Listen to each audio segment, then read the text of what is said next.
I'd like to say good afternoon to each and every one. I want to cry because each and every one of you sitting here this afternoon are so important in my life. Important in my life. I want you to go home and think about that. Without you, there would be no me. I know that. I know that. And I was in the ladies' room and I was saying, boy, you go to any lengths, Liz, to stay sober. And I have. My name is Liz Bailey. I know you tell me don't use my last name, but I've been using it for 56 years. Hi, Liz. And I'm a definitely grateful alcoholic. Hi, Liz. Hi, every one of you. I say this from gut level. Grateful that I lived in the time of Alcoholics Anonymous. Think about that when you go home, too. I'm 87 years old. And before I came in this fellowship, there was nothing to tell me about alcoholism or anything. Nothing. I came into AA very, very ignorant for life. I was 31. But 13 up here. I had let alcohol rob me of everything. The streets robbed me of everything. And you might listen to speakers at times and say, oh, I didn't do that. Oh, that didn't happen to me. You keep drinking and drugging, more than that will happen. I was just sitting over there before. I cried looking at television yesterday. Young man runs down a young woman who's jogging with drugs. Could you tell him he has a problem? You couldn't tell him that. You couldn't tell him. He took a life. And sitting still, I hear young people say to me, and some older too, oh, I wasn't that bad. I wasn't that bad. I knew how bad I was when I got here. 31. I had been married. I had 3 beautiful children. I couldn't stay sober for my children. I wanted to. How many times was I on my knees to Mr. Bailey? I can't even count them. I'm sorry. I wore I'm sorry out. I was so sorry. I hope I never do that again. But what did I do? I did it again and again and again. And when Mr. Bailey came to tell me about AA, I cursed him out. Oh, I laid his soul to rest. I think all of you know what I told him to do with AA, too. The man was very smart. He walked away from me and he never, but never mentioned AA again. Because if he had to beat me with AA, and we don't beat people into AA, we attract you into here. I was standing up in Brooklyn one night and I was saying, if you see what I got, you want what I got. And the guy winked at me. I said, man, I ain't talking about that stuff. I'm talking about sobriety. So here again, I went down. I found myself sleeping on Liberty Park bench, 3 blocks away from my beautiful home, new bedroom set, mattress, and everything. I'm the woman that has had every material thing any woman in this world would ever want. Never got me sober, never kept me sober. And when I looked at myself waking up on that park bench, I said, something wrong with this picture. But I didn't know what to do. I didn't know at that time where to go.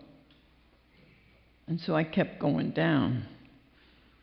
My last drink, I'm talking to my oldest son, who at that time was 12 years old.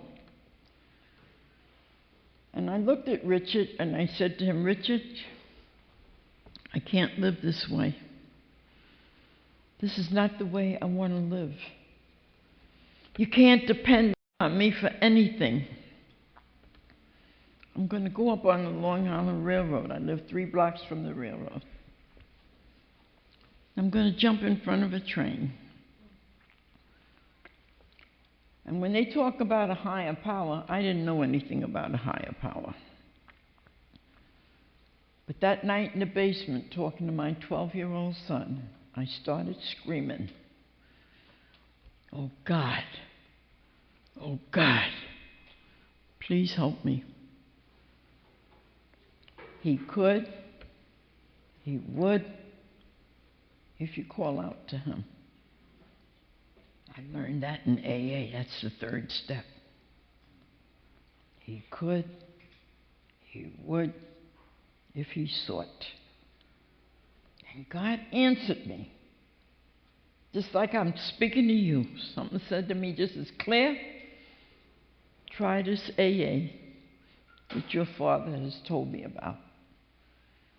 I picked up the phone book, looked up AA.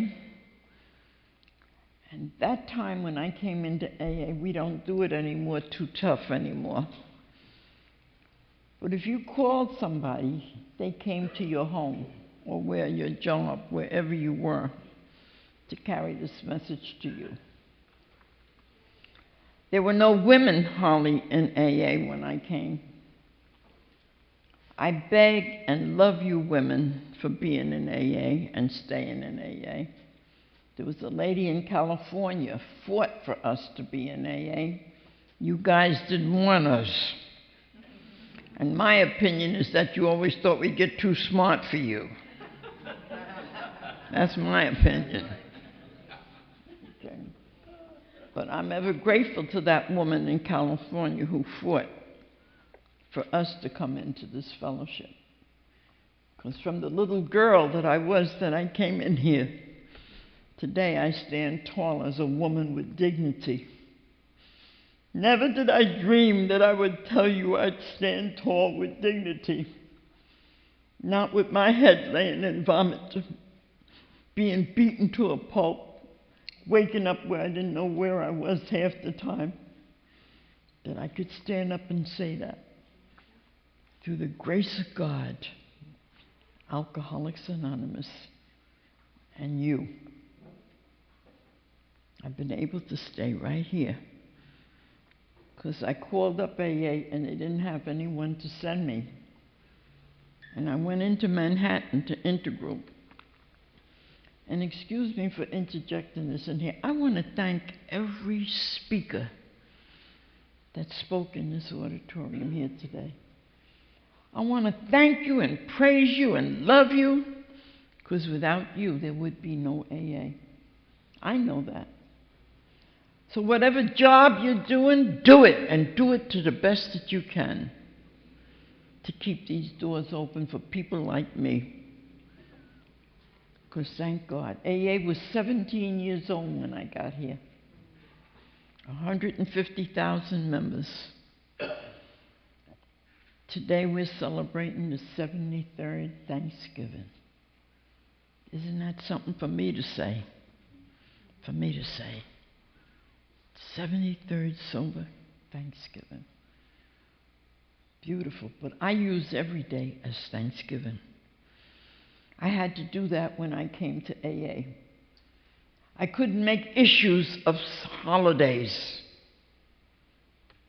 because every holiday I was drunk. So every day is Christmas to me. I live it to the fullest. Every day is Thanksgiving because I eat like a yard dog. I eat good. New Year's is another day, starting a new year, new day, new year. And all the holidays, I just use them as another 24 hours. I see too many people over this 56 years of sobriety use those holidays to get drunk, die, or whatever happens behind their addiction. But I guarantee you, every holiday you jump without a drink or a drug, whew, man, it makes you feel 10 feet tall. You've done it again. Makes you feel good. And the most important thing for me is when I wake up now, I know what I said yesterday, where I've been yesterday, and what I did yesterday. Before I came here, I couldn't tell you. People were always telling me what I did, and I thought they were lying on me. Got sober and found out they weren't lying on me. I was lying, cheating, ducking, dodging, conniving. I worked like a dog to stay sick. To stay sick. And came in here and found some tools. But I must tell you about my first AA meeting. I went into intergroup, like I said. You said it's so beautiful today. People who work in intergroup, who give service. See, they were there to save my life. 53rd Street and Lexington Avenue. I went up the flight of stairs. Never in my life have I ever heard anybody tell me about themselves. People don't admit their wrongs. Come on. They cover that over. And if they're wrong, they're going to blame you anyway. You're the one. Anybody outside of themselves. Think about that. So here again, this lady escorted me into the front part of the office. She started to tell me about her life. And I got goose pimples and chills. I started to fall off the chair. I had never heard this. But she kept hitting me between the eyes. And she said to me, Liz, this is the first drink that you take. I said, what do you mean the first drink? I've been drinking for 19 years. She says, when you take one drink of any kind of alcohol, any type of alcohol, it's only a matter of time that a compulsion builds up into you that you have to go all the way. Oh, God, I remember saying to myself, I'm just going to take one to relax. I'll take the second one to get started. By the time I got to the third and the fourth drink, to hell with everything I was going to do. Off to the races I was. So I could understand that first drink the first time she spoke up to me of it. I had never heard it before. I knew two things when I came to AA. What are we drinking and what are we chipping in for? That's all I knew. Always looking for that next drink. And how was I going to get it? When was I going to get it? Then she suggested that I go to St. Benedict's. Oh, I can't go there. My children go there. So what? If it's in a church, it must be for good. You go. So I walked into my first AA meeting, and two girls behind the coffee counter looked up at me. I'm only mimicking them. They said, you don't look like an alcoholic. I had never heard that word. My company didn't talk like that. So I started to run out the room, because I had never heard nothing about alcoholics. Not in my day and time. And so here again, as I'm going out the door, they always kept two people at the door. Thank God, because once you got in, you did not get out. They did not let you out. They sat on you. Actually sat on you. And there was two tables in the middle of the floor. And each one sat around, thank God, shared their strength, hope, and experience with me. And that was July the 11th, 1952. And Liz Bailey hasn't been anywhere since. Praise God. I've been able to raise my children as a sober mother, which is so important. But I'm going to tell you what AA did. They didn't play with you back then. They were tough. They belted you. When I'd whine and cry to my sponsor, you know what that woman said to me? I started to call her a wench, but I love her too much. She's gone anyway. Bless her heart. She said to me, listen, Liz Bailey, AA don't need you, but you need AA. I cried for 5 years here. 5 years. Then I went back and whined some more. She told me to sit on the pot or get up off it. She didn't say it that nice either. See, I've had to clean up my act too. My mouth was bad when I came to AA. Every word came out of my mouth was a curse word. And thank God I learned that I don't have to curse to carry a message of any kind. Don't have to use profanity up here, really. It's not necessary. It robs the spirituality of the room and of your own particular life. She was my sponsor for 28 years, so she went home with the Lord.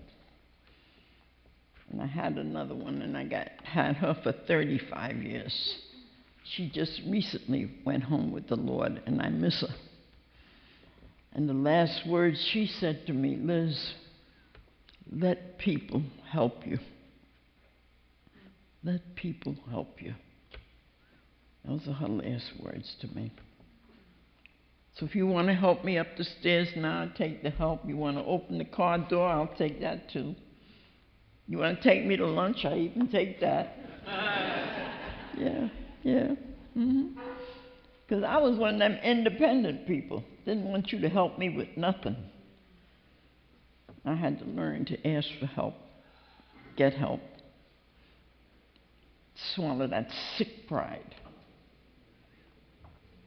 These steps I live. I don't know if 2 years ago, if any of you've got the Grapevine. There was a write-up about me in the Grapevine. And it called me, what was the name they called me? Did some of you read that? Remember what they called me? They called me something about in AA. They call me everything in AA, to tell you the truth. That's why I can't remember some of it. Some of them have buried me already 3 times. Somebody, just recently I took sick physically and they had me having a baby. Now, you know I couldn't have a baby at 87. Come on. Ripley been dead a long time. Yeah. But Bill Wilson himself, I spoke for his 28th anniversary, for Bill's anniversary. Beautiful man. I really hated it when people talked bad about him after he died. Here's where I have an attitude of gratitude, that he followed his spirit. Even though he had a hard time, they gave him a hard time. He wanted to give up, but Lois wouldn't let him give up. She said, at least you stay sober. That was a blessing. Lois was a beautiful person too. Her and I had dinner in Sing Sing. Never forget that as long as I live. And we took pictures in the corridor with the warden. And I'm saying cheese and the warden is saying sex. You get a better smile with sex. All these different beautiful things have happened to me along the journey. I'm on a journey down the destination. I don't plan to stop. I don't plan to go anywhere. Not me. I know how good it is here. I brought that attitude plus gratitude equals recovery from Minnesota. They had it on the back of me while I was speaking. I took it down and brought it home. I loved it so much. Because I've learned here that I don't care what I'm going through or growing through. If I can just find one thing to be grateful for, it'll pull me right up out of it. Even depressions. Even depression. Find something always to be grateful for. Good or bad. Good or bad. Boy, what a change it'll make in you. I'm witnessing that. So my first 5 years in AA was hard. Very hard. I started to tell you about me running out the AA door, and the man hit me on the shoulder. He said, "What's the matter with you and where are you going?" I said, "Those girls said I don't look like an alcoholic. I don't know what an alcoholic looks like, but I'm about to lose my mind, my home, my children, and everything through drinking." He said, "Have a seat, sweetie. You in the right place." And that's when they had the 2 tables. I didn't know who set up the tables. I didn't know who made the coffee. I didn't know anything. I just came in and sat down. 3 carloads came home with me the first night to explain AA to Mr. Bailey so that I could go out to meetings. But I'm very grateful to God at AA. He told me not to get sober for nobody but for myself. I didn't understand that. You know I didn't understand that. I was always a people pleaser. Always trying to be the best mother, the best wife, the best. It was nothing. It was nothing. But then when I came in, Mr. Bailey didn't like me sober. He tried everything in his power to get me back in the streets. Thank you for telling me to stay sober for myself. I've never had a car in my whole sobriety. And every night a different white dude would be picking me up. And I'd upset the neighbors to know what. From a drunk to this, what is she putting down? And thank God I knew what I was putting down. But I must never forget the days that I didn't know what I was putting down. I must never forget those days. Can never forget them. I won't regret them, but I won't let them keep me down. Glad I went through it. And here comes my oldest son. Hated my living guts. He was the 12-year-old one. Let me know for 54 and a half years of my sobriety that he would never forgive me or forget me as long as he lived. And the more I stayed sober, the more was revealed to me that I wasn't a good wife, I wasn't a good mother, and I had to accept him hating me. I never dialed him because he talked nasty to me, and I don't dial for pain. I don't dial for nobody to talk nasty to me either.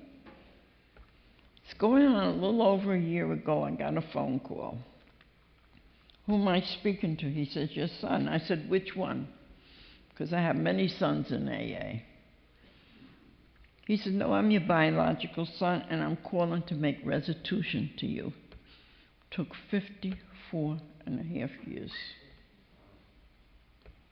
Isn't it good that I stayed sober? To get that? To get that? Today he calls me every Monday.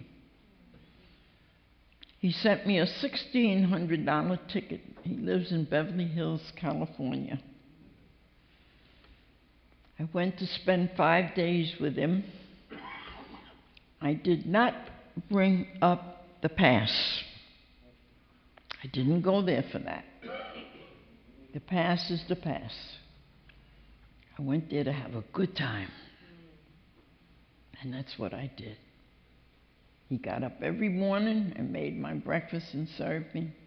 He took me to the finest of restaurants to eat. We went on a trolley ride. We rode the beach. And I went to 3 meetings. I don't go anywhere unless I go to a meeting. I don't care what state I hit. And so that's, and my son, good. My second son was a drug addict and an alcoholic.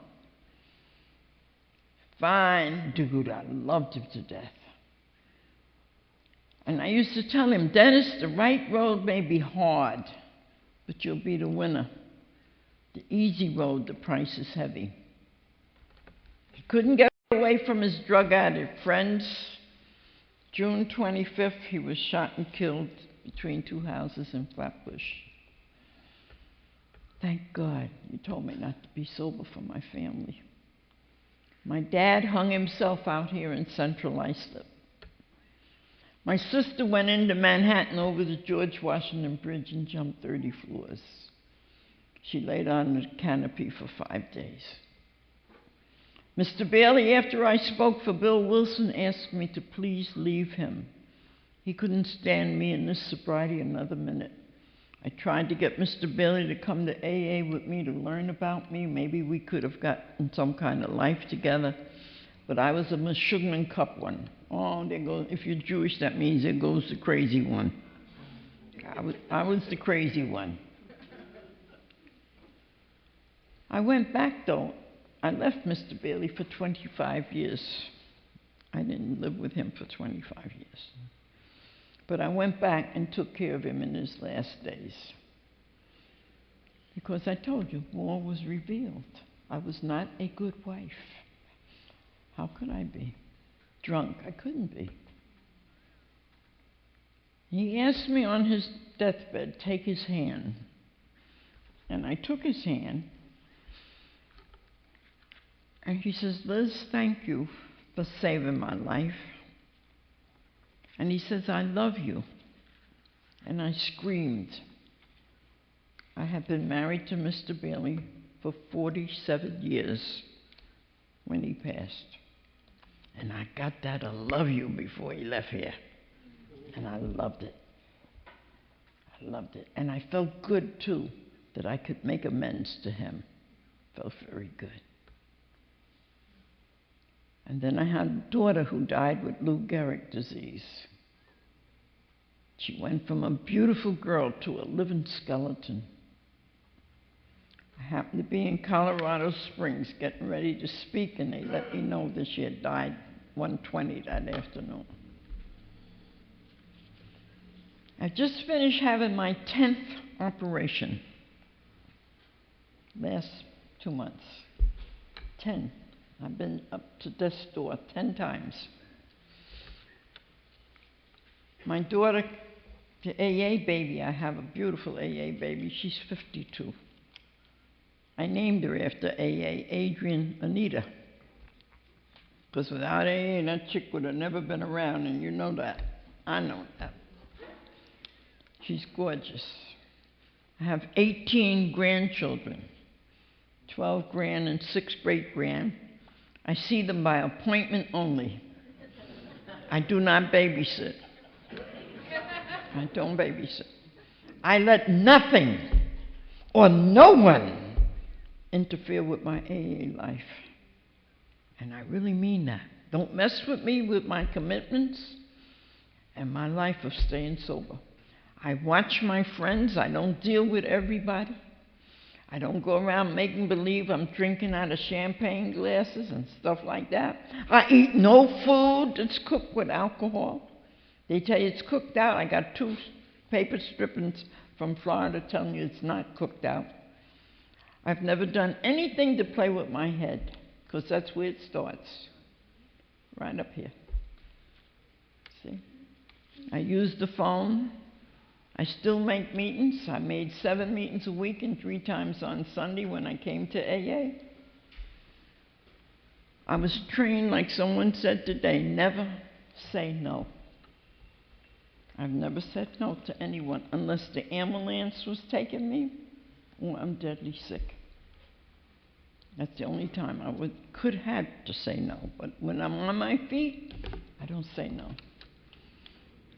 This last operations I've had, I've got to stop flying. The airports itself beats me down. The lines and the pushing and I can't do that anymore. So I sat quiet, and I'm going to close with this. If I want to know anything to do, I have to be still. Go in somewhere and be still. And use my 3rd and the 11th step. I live the steps. I don't just read them. I apply them to me. And I used to bang the big book even. I said, don't come quote no pages to me. I don't want to hear you quote pages. I want to see you living it, applying it. That's what they're tools. That's what they're there for. And I asked God what I should do. I'm to answer phones when the alcoholic calls. And I'm supposed to make my meetings, as many as I can. And I'm going to be honest with all of you. My little doll, Kathy, is sitting over there, and I want to thank her for coming from upstate down here to be with me today and be with us. Because, you see, I told her I have to get back into the rooms.